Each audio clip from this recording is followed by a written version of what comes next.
सलग आलेल्या सुट्ट्यांमुळे पंढरपूर ओव्हर प्लॅक झालेलं असून विठ्ठलाची दर्शन रांग देखील गोपाळपूरच्या 5व्या पत्राशेडपर्यंत पोहोचले।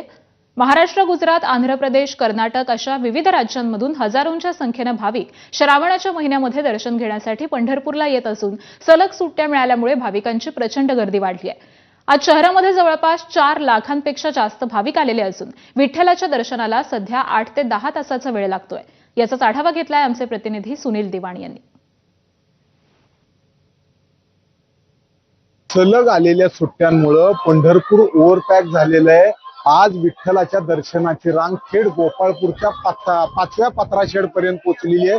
म्हणजे जशी यात्रेला गर्दी असते तशा पद्धतीची गर्दी आहे। श्रावण महिना सुरू आहे आणि या पवित्र श्रावण महिन्यात विठ्ठलाचं दर्शन व्हावं यासाठी भाविकांची गर्दी आहे। त्यात सलग सुट्ट्या आल्यामुळं हे जे भाविक आहेत हे मोठ्या संख्येने आता पंढरपूरकडे यायला लागलेले आहेत।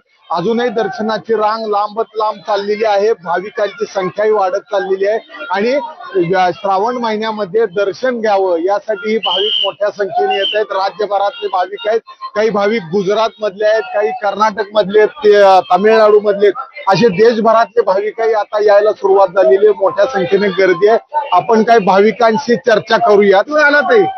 येवल्यावर ना काय गर्दी आज भरपूर आहे, काय तुम्ही कसं काय? 2 दिवस सुट्टी होती म्हणून आलो दर्शनासाठी। श्रावण महिन्यात दर्शन? हो, श्रावणात दर्शन घ्यायचं सुट्टीमुळे 2-3 दिवस सुट्टी आहे त्याच्यामुळे। सलग सुट्ट्या मिळाल्यामुळे किती वेळ झाला रांगेत? आता झालाय? आता 1 तास झाला ते। वापिस गुजरातून आले? बरं, काय आज दर्शनासाठी? हा, दर्शनासाठी पहिल्या वेळा आलो। पहिल्या वेळा आलाय श्रावण महिन्यात? हो। हे सर्व भाविक आता इथं पंढरपूरला पोहोचायला लागलेले आहेत। सध्या विठ्ठलाची दर्शनाची रांग ज्या पद्धतीनं गोपाळपूरच्या 5व्या पत्राशेड पर्यंत पोहोचलेली आहे, त्यामुळं या भाविकांना विठ्ठलाच्या पायापर्यंत जाण्यासाठी किमान 7 ते 8 तासाचा वेळ लागणार आहे। कॅमेरामॅन अजित देशपांडे सह सुनील दिवाणी, भीमानगर। पुढची बातमी आहे नाशिकमधून। नाशिकमध्ये सीबीएस परिसरात बसमध्ये चढण्यावरून तरुणांमध्ये राडा झालाय। बस